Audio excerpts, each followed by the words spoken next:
So yun, what's up mga duday? So yan, linggo ngayon is wala akong rides, and then maglilinis ako ng makina sa labas. Yung sa loob pala, loob ng pairings. Sa yung malikabok na. So nagpalit din ako ng spark plug ngayon. So quick tutorial lang tayo.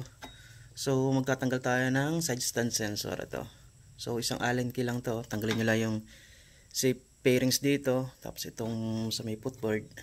Tapos siya makaksas nyo na. So isang Allen key lang naman yan. Tanggalin nyo lang. So itong itsura nya. Ayan. So ginawa ko dito is tatanggalin ko na to permanently. So yan, tinanggal ko dito sa clip dito. Tapos sa kabila. So yan. Balik din kasi ako yung spark plug. So balik spark plug ako. So ito yung socket na nakabalot. Nasaan ba yan? Saan yan? So nakabalot nito. Ayan, ito may clip to dito. May clip to nakayapos dito. Tapos nakatusok sa pairings sa may footboard. So tanggalin ko nito mismo socket. Ayan, ito socket na to. Ito sa socket ng side stand sensor. So erekta ko na siya. So ang ginawa ko is para naman hindi siya nakalagay lang doon, tapos yung side stand sensor, tapos naka cable tie lang doon sa sulok sa isang parte. So gumawa ko nito. Ayan. Gumawa ko na isang socket, tapos hininang ko na lang. Tapos lalagyan ko ito ng shrink cable tube. Tapos electric tape. So siya kong ilalagay dito. Ayan.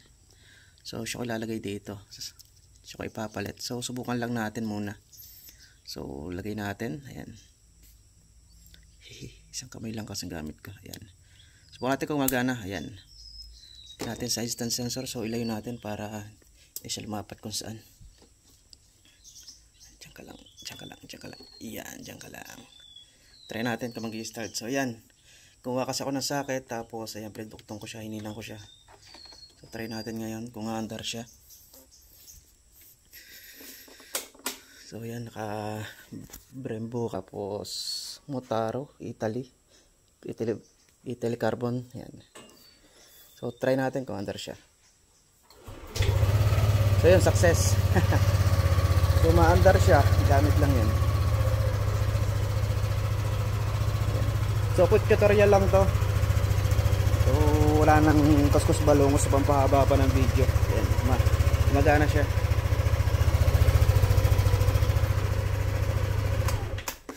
So ayan nga, katulad nyo, tanggalin nyo lang sa pairings magkabilaan. Tapos tatlong tornilyo lang naman to dito. Tapos dito is apat na G's kasama yung sa may clip. Ito. Isa dito. Bali, ilan ba to? So, tatlo lang pala. Tatlong G's. Tapos, itong mga tornilyo dito. So, ilan lang to? So, ilan ba to? So, apat na tornilyo lang. Ito, apat na ganito lang. Yan, apat na ganyan lang. Tapos, yan, makakalas nyo na. Tapos, tatlong clip sa ilalim. Yung clip na pa-revet type. Yan. Tapos, yan, makakalas nyo na to siya. Tapos, isang Allen key, kalas. Buklatin nyo lang to, dire-diretso doon. So yan. So ito, tanggalin nyo lang to. Nakapayapos lang siya ng electric tape. Tsaka isang ganito, ito yung nakatusok sa kan. Pero babalik natin ito mamaya. Tutusok ulit natin para safe. Tapos yan, mas advice ko, bulol tayo, na kung meron kayong makikita ganito socket na may wire, tapos sinang nyo lang, tapos electric tape o tsaka shrink cable tube bago ipasok nyo ulit dun sa plastic na to. So bago nyo, para safe. So yun, hindi naman siya nag-init, nung pinandar natin. So ibig sabihin goods to. So maiwasan na natin yung bigla tayong mamatayan, na bigla magche-check engine, mamatayan tayo sa takbo pagka malubak. Ayan, kasi nga dumadaldak yung side stand natin is na kakalog yung ating sensor. So ayan. So minsan nagkakaproblema din yung sensor, kakakalog lalo't lagi tayong sa harap pag dumadaan. So napakita ko, quick tutorial lang to ha. So ayan, socket, hinang, salpak na agad. Okay na, tanggal lang yung sensor. Hindi pa nasira yung sensor nyo, hindi nakabitin lang kung saan lang dyan. Naka-cable tie ko sa batalyang yan. So tatanggalin ko lang to, tapos ayusin to, pipix ko na to. Tapos lilinisin ko na to kasi ang dumi. Lagi rides lang rides. Yan, ganyan mang alikabukay na. Na pahabol ko lang. So isama ko na rin. So sa magpapalit ng spark plug na nalilituhan. O nagugulan kung paano gagawin. So tanggalin niya itong safe pairings. Tapos itong tag dito. Itong G's na to dito. 3 G's. 4 na tornilyo. Clip sa ilalim. So para ma-access nyo to, luwag na luwag, tanggalin nyo itong mga nakatusok na parang naka-hold sa mga wire. So yan yung mga ganito. Yan, may nakatusok na ganito yan. So dalawa yan. So dalawang ganito. So tanggalin nyo lang yan. So para magluwag ng ganito kaluwag. So gumamit lang kayo ng ito na yung kuan. Ito na yun, oh. Ito yung kuha ko. So gutin nyo lang yan. So medyo matigas yan. Kaya sa gumamit kayo ng para hindi gasgasan is gumamit kayo ng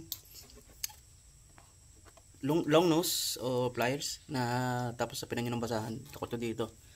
So habang ginakalog dito ng konti para kasi sobrang tigas niyan. So pag natanggal niyan, gamit kayo ng dip socket o kaya ano man na 16 mm. Ayan. So ito nakaganito kasi ako mas mahaba na extension para hindi ako mahirapan. So log na log ko. Mahaba. So ayan. So ito yung ginamit ko. Ayan. So dandahan lang. Sa umpisa matigas lang yung sa umpisa, pero sa umpisang kalas, pero pag nasundan na is malubay na siya. So tama ikpit lang, tansya lang, baka malos thread. Ayan. So yan lang. Pahabol lang yan kung paano magpalit ng spark plug. So Z pairings, footboard, kalas. So madali lang naman to kung lalo't naka-rubber footboard ka o kasi nakaganito kaya ang daming tornilyo. So yan, tapos clip nitong mga wire, kasi tsaka clip nito, tugutin nyo lang. Clip ng sensor ng side stand, tapos clip nito. Ito medyo matigas to, pero madali lang to. Sungkitin nyo lang to ng ito. Sungkitin nyo lang to ng kuan, sungkitin nyo lang to ng flat screw. Kusa na yan kakalas na hindi nasisira ito. Sungkitin nyo ng kuan kasi matigas to. Kasi ayan, oh, matigas ang pagkakalagay niya dito. So tataka kayo, wala rin akong pang error. Pang error 12 kasi wala akong socket. Ito yung version 1 na 2020 na walang socket na ano, walang socket to. Kahit natin tingnan, wala dito socket to. Diba sabi ko, yung problemang error 12 kaya hindi ako naman problema sa error 12 kasi wala akong socket nun. So ayan, yun nga lang, yun na, ipahabol lang sa pagpapalit ng spark plug. So mas malwa kung mabaklas yung ganito. So napakadali lang man itong baklasin. So kahit ano makikita nyo itong tornilyo, kalasin nyo lahat ng tornilyo dito makikita nyo.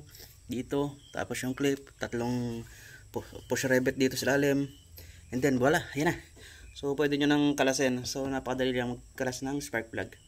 So magkapalit kayo ng spark plug is advisable is yung NGK na galing kasa. Ayan, medyo mahal nga lang. So nasa 800 yata yun na same code yata yun. Ayan. So ako is ito dati ito naka NGK. Ayan, naka NGK ano. So ang ginawa ko naman is nagpalit ako ng stock spark plug. So gagawin ko lang itong reserva. So yan o, maganda pa naman ang reading. So ayan. So ayan, ayun na nga lang. So pahabol lang yun. So ayan. Thank you mga duday. God bless, ride safe ulit. Peace out.